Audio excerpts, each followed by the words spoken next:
ছাত্রদের সবকিছু পারে এটা তার প্রমাণ। এই জন্য আনন্দ করতে আমরা রাস্তায়।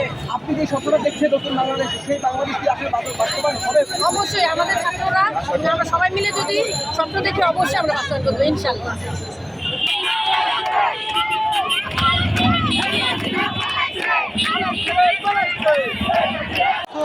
আমরা ভোট দিতে পারি নাই, আমরা দুমড়ে কেঁদেছি। আমি একজন পাবলিক বিশ্ববিদ্যালয়ের স্টুডেন্ট, আমি চেয়েছিলাম দেশ ছেড়ে চলে যাবো, শুধু নীরবে কেঁদেছি। আজ আমি স্বাধীন, আমি এদেশে কুলিগিরি করে খাবো, আমি দরকার রিক্সা চালিয়ে খাবো, তবে এই সোনার বাংলাদেশ ছেড়ে যাবো না। দেশকে ভালোবাসি, আমি ভালোবাসি আমার মাতৃভূমিকে, আমি ভালোবাসি, আমি ন্যায়ের পক্ষে থাকি, আমি অন্যায়ের পক্ষে থাকি না। এই বাংলাদেশ কেমন বাংলাদেশটা? আমি বাংলাদেশ চাই, আর কোনো স্বৈরাচার না আসুক। আমি চাই স্বাধীন বাংলাদেশ, আমি চাই আর কোনো স্বৈরাচার না আসুক। আমি চাই নতুন প্রজন্ম তাদের শাসন ব্যবস্থা কায়েম করবো। আমরা চাই না আমলি বিএনপি, চাই না, আমরা চাই নতুন প্রজন্ম, দেশকে তারা আবার স্বাধীন করেছে। এই নতুন আজ দীর্ঘ 17 বছর আমার বাবা দাদা করেছে, কেউ অন্যায় অত্যাচার প্রতিবাদ করতে পারে নাই। আমরা আমি দেখছি।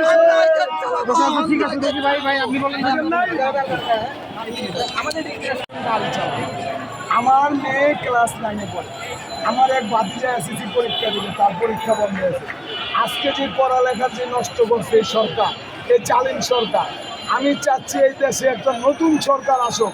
কোনো আওয়ামী লীগ বিএনপি চায় না কেউ, আর কেউ মনে করেন যে এই দেশে কোনো স্বৈরাচার সরকার চায় না। এই বাংলাদেশ কেমন বাংলাদেশ? আমি চাই এই বাংলাদেশ সোনার বাংলাদেশ হোক, এবং এই দেশের থেকে কোনো সুদকুর সুদকুর এবং আপনারা যে স্বৈরাচার সুদকুর, যারা মনে করেন সন্ত্রাস, যারা ওপেন কনসার্টে মানুষকে গুলি করে মারে, তাদেরকে উচ্চার চাই। তাই আমরা একটা সোনার বাংলাদেশ চাই ইনশাআল্লাহ।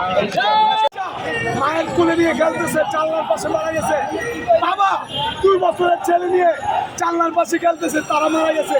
আমরা চোখে দেখেছি, আমরা বলতে পারি না। তাই আজকে আপনাদেরকে বলতে চাই, এই স্বৈরাচারের পতন চালানোর জন্য আমরা আশা করছিলাম, এই সুসময়টা আসছে। এই সুসময়ের কারণে আমরা অনেকটা দিন ধৈর্য ধরছিলাম। ছাত্র ভাইয়েরা লিড দিয়েছে, আমরা সবাই একাত্মতা প্রকাশ করছি। আমরা চাই একটা সমৃদ্ধ বাংলাদেশ, শান্তির বাংলাদেশ, যেখানে ন্যায় শাসন থাকবে, সুশাসন থাকবে। আমাদের একটাই কথা, আমরা সোনার বাংলাদেশ চাই। এবং আমরা কোনো লুৎফরাজ চাই না, হানাহানি চাই না, আমরা সোনার বাংলাদেশ চাই। কোনো দুর্নীতি পরায়ণ আমরা চাই না। সবাই যেন সুস্থভাবে আমরা বেঁচে থাকতে পারি। আমরা চাই একটা সুন্দর বাংলাদেশ। এই বাংলাদেশ কি গঠন হবে কিনা, বা এখনো তো অনেক পথ বাকি আছে। আমরা আশা করি এই চ্যালেঞ্জ সরকার কাছে আমরা একটা ভালো সোনার বাংলাদেশ চাই। আশা করি আমরা ভালো সরকার পাবো ইনশাআল্লাহ।